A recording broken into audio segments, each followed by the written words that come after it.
បើសិនជាទឹករបស់យើងមានបញ្ហាយើងអាចប្រើប្រាស់ថ្នាំឬក៏ម្សៅឬក៏អំបិលដើម្បីជំនួយឲ្យទឹកហ្នឹងថ្លាឬក៏កាត់បន្ថយនៅជាតិមេរោគដែលមានបញ្ហាមកដល់ត្រីរបស់យើង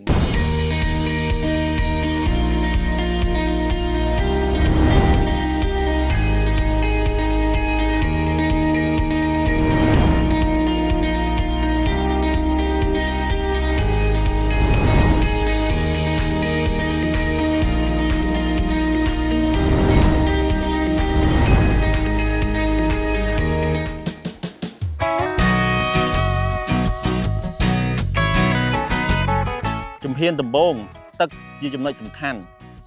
យើងអត់អាចបូមទឹកដែលយើងចិញ្ចឹមត្រីវគ្គមុនហ្នឹងយកមកដាក់ជាមួយនឹងស្រះឬក៏កូនត្រីវគ្គថ្មីបានទេអញ្ចឹងយើងត្រូវមើលទៅលើទឹកដែលយើងបូមហ្នឹងជាប្រភេទទឹកបន្លាយឬក៏ទឹក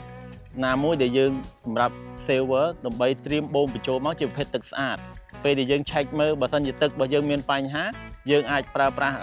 ថ្នាំឬក៏ម្សៅឬក៏អំបិលដើម្បីជំនួយឲ្យទឹកហ្នឹងថ្លាឬក៏កាត់បន្ថយនៅជាតិមេរោគដែលមានបញ្ហាមកដល់ត្រីរបស់យើងហើយតាក់ទងទៅនឹងការបូមក៏យើងត្រូវប្រើស្បៃ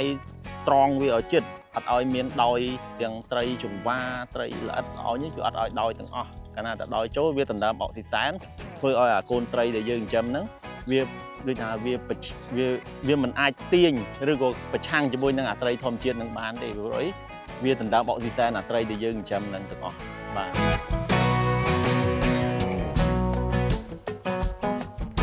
ស្រះបន្តទៀតហ្នឹងនៅប៉ែកខាងមុខទៀតបងយើងមានជួរស្រះសាមកូននិងជួរស្រះសម្រាប់ញែកទៅជាត្រីចិញ្ចឹមយកសាច់បងបាទបងស្រះហ្នឹងទំហំរបស់វាគឺកន្លះហិកតាបង 5000 ការ៉េបងបាទបច្ចុប្បន្នយើងដាក់វាក្នុងមួយស្រះគឺ100000 ក្បាលបងបើសិនជាយើងអត់បានផ្សាំកូនត្រីទេដោយសារតែត្រីដែលយើងទិញមកជាប្រភេទត្រីគេប្រកាសបែបសិប្បនិមិត្តអញ្ចឹងនៅពេលដែលយើងយកមកដល់ភ្លាមយើងដាក់ភ្លាមវាប្រឈមហើយនឹងងាប់លឿនអញ្ចឹងយើងត្រូវយកអាកូនត្រីបែបសិប្បនិមិត្តហ្នឹងយើងយកមកផ្សាំនៅឲ្យវាផ្សំជាមួយនឹងបរិយាកាសជាមួយទឹកជាមួយដីនៅក្នុងទឹកដីនៃស្រះដែលយើងត្រៀមក្នុងការចិញ្ចឹមហ្នឹងបងជំហានដំបូងមុននឹងយើងដាក់កូនត្រីទី1យើងត្រូវសម្អាតបាតស្រះរបស់យើងបើសិនជាស្រះរបស់យើងជាប្រភេទស្រះដែលយើងទៅតែឈូសឆាយថ្មីអញ្ចឹងជំហានដំបូងយើងធ្វើម៉េចឲ្យបាតស្រះរបស់យើងគឺស្មើស្អាត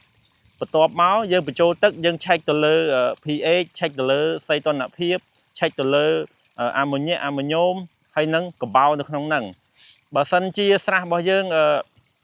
អត់គ្រប់លក្ខខណ្ឌហ្នឹងទេយើងត្រូវធ្វើការកែប្រែករណីឧទាហរណ៍ស្រះរបស់យើងមានភ្លៀងអាស៊ីតខ្ពស់អញ្ចឹងយើងត្រូវប្រើប្រាស់កំបោរកាល់ស្យូមកាបូណាតដើម្បីបន្សាប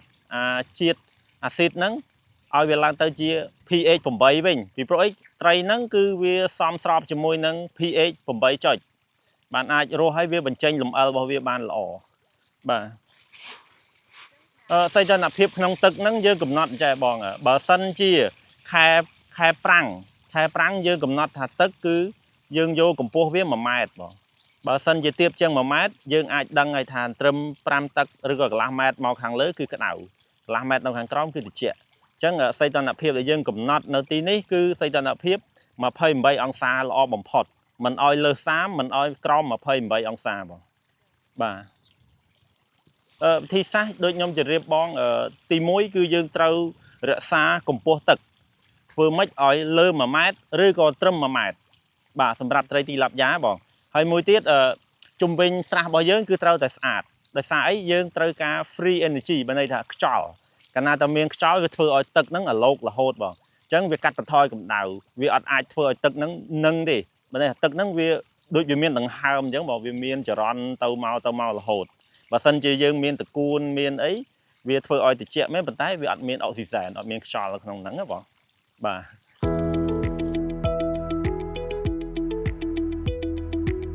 បាទបងតកតងនឹងការផ្សាំកូនត្រីជំហានដំបូងយើងធ្វើការកំងពូជត្រីរបស់គេ